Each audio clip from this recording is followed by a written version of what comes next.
Well, here we are 1 week later, and I've got some better news. Hey guys, welcome back to the DrCliffAuD vlog. This is vlog number 223, and yes, I'm in a different location for the vlog today. Sooner or later, I'm gonna figure out this whole video recording thing because I messed up my camera last week when I would normally record this vlog at my typical vlog corner studio. But yeah, I just got it fixed, and so here we go. I'm recording my vlog right now. So today I want to talk to you guys. So if you watched last week's vlog, you know that we ended up pulling our offer for the commercial property that we were looking to purchase in Scottsdale.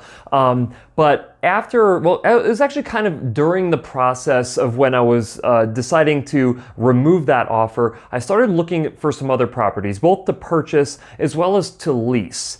And I ended up finding a property that's around 1,600 square foot that seems to be a really good fit for what we're looking to do from an expansion standpoint. Of course, it will be significantly cheaper for us to rent instead of purchase because I don't have to come up with the down payment money. And of course, you know, 1,600 square foot is significantly lower square footage than what we were looking for from a purchase standpoint.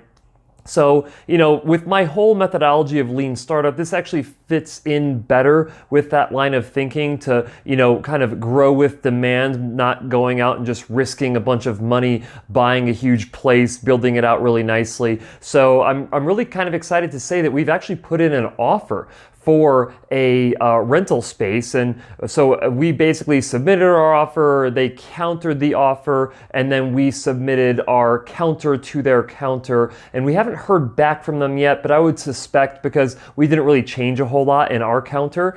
In fact, I'm not sure we really changed much of anything.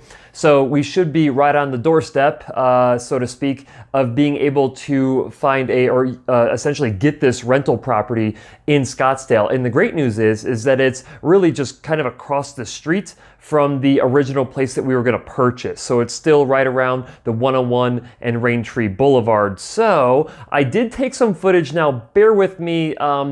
The place is still being occupied by other tenants. So when I went in there with my camera, I was kind of like, okay, they probably don't want me to record everything. And they're like, yeah, make sure that you don't get anything that's on any of our desks recorded. I'm like, okay. So I apologize for the poor camera work, and I was going pretty fast because we were actually disrupting their workflow on that day. I kind of feel bad about that, but they did give me permission to go in and actually do that. But let me just kind of walk you guys through the space. I'll actually start off. There's a 3-story building here, and that's kind of the entrance that we're looking at over there, huge parking lot. But you kind of walk through those glass doors, and there's an elevator and all that. But I walked all the way through, and there's this really nice center courtyard here with running water and nice vegetation. It's just a really nice scene. So, you know, our unit will actually be up on the 3rd floor, so we won't be able to actually go out there and just kind of sit and enjoy it. That's the space that will be up there. But it is really nice to kind of look out of your unit and see this really nice vegetation, and it's very well kept.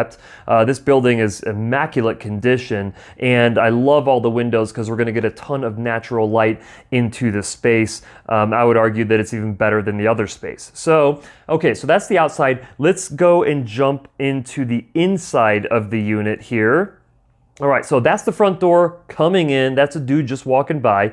That's the front desk area. Sorry it's going so fast here, but I'm walking into the first office over here on the right. Good space inside of there will probably be a treatment room. As you can see, wonderful windows, great natural lighting. If I spin around the other way, that's another office over here in that space right there, and we'll probably turn that into a treatment room as well. Sorry for the horrible camera work, but nevertheless, this right here is an extra space that we have that we could put a desk in. We could turn it into a treatment room, but it is much smaller, and it's one of the offices and rooms in here that does not have natural light. This room back here in the corner, this one we believe will be ideal for more of like a conference room. So we could probably do like an 8-person conference table in there. Would be great for meetings when we have people come in from out of town. Good space to go. We're looking at getting that door flipped the opposite direction, which will help out with the space in there. They are going to replace all the carpeting and repaint the whole place, which will be nice. This center room right here will probably be the sound booth room. Plenty of space for a sound booth in there. And then this will be another treatment room over here in the back corner. Again, great light coming into all of these rooms here, plenty of space to do whatever we want to in all of these rooms. And this will probably be the little break room slash storage room. Should be plenty of space for that. Really, it's a really good space if you ask me. It's really functional. It's on the smaller side, but really not that small. I mean, 1,600 square foot. My current clinic is 2,300 square foot. The things that I don't like about this space is that there's really not a whole lot of room for waiting room area, like to put chairs for people, you know, for a waiting room space. We could turn one of those front offices actually into a waiting room, which wouldn't be horrible, but it would be a waste of space, so to speak, from a revenue generation standpoint. Because anytime that you're going to lease something that's this expensive, you want to make sure that you have enough treatment rooms so you can generate revenue for the business.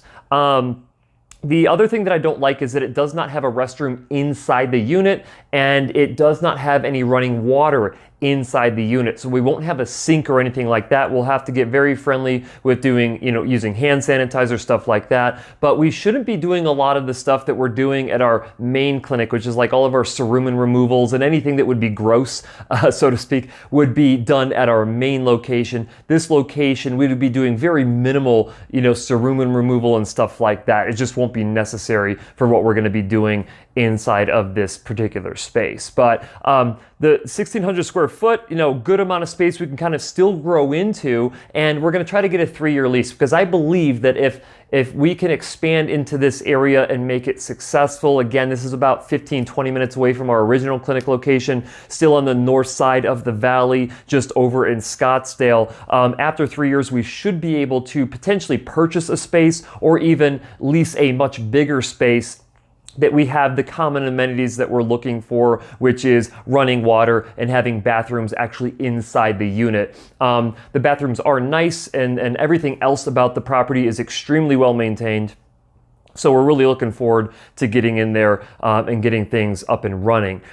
We are going to try and get the space for August 1st, 2024. We did try to negotiate in. We'll see if this actually holds. I believe that it will, that we'll get 2 months of rent abatement, so we won't actually have to pay rent for the first 2 months. Actually, I think we have to pay security deposit and first month's rent, but then the next 2 months we won't have to pay anything from a rent standpoint, which is nice because we can kind of get everything up and running. But Ashley's been working around the clock trying to orchestrate everything to actually facilitate an expansion into this clinic location. I've been really hard at work trying to find the real estate to expand into, since the other one fell through, but really looking forward to getting this new adventure underway.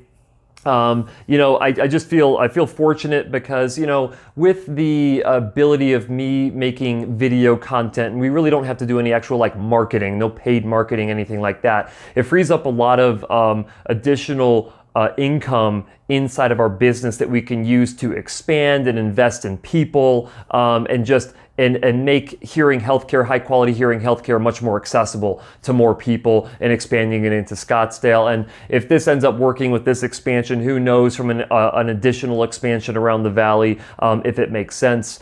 We felt that doing something that was relatively close to where Ashley and I live, and relatively close to our current clinic, we're not expanding in a completely opposite direction in the greater Phoenix area that would be much harder from a commuting standpoint.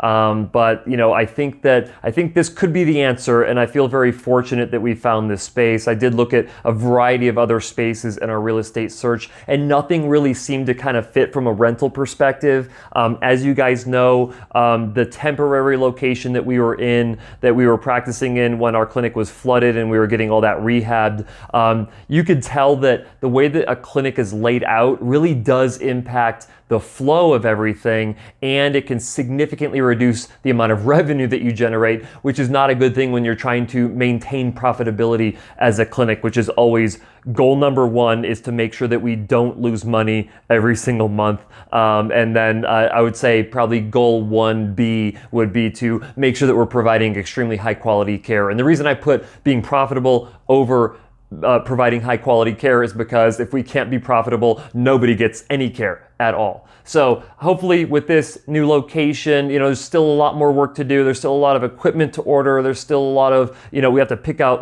get all the paint and all that stuff ready to go. And I'm hoping that this previous, or rather current tenant, they're supposed to be exiting the location on June 30th, which basically gives 30 days for the landlord to go in, replace all the carpeting, do all the painting, switch the door out on that one room, and anything else that they need to do maintenance-wise. And we have to get signage up. We've got to get a sound booth in there. Like, a lot of big stuff has to happen, and we have to schedule it very, very carefully to make sure that one thing happens before the next thing that needs to come in.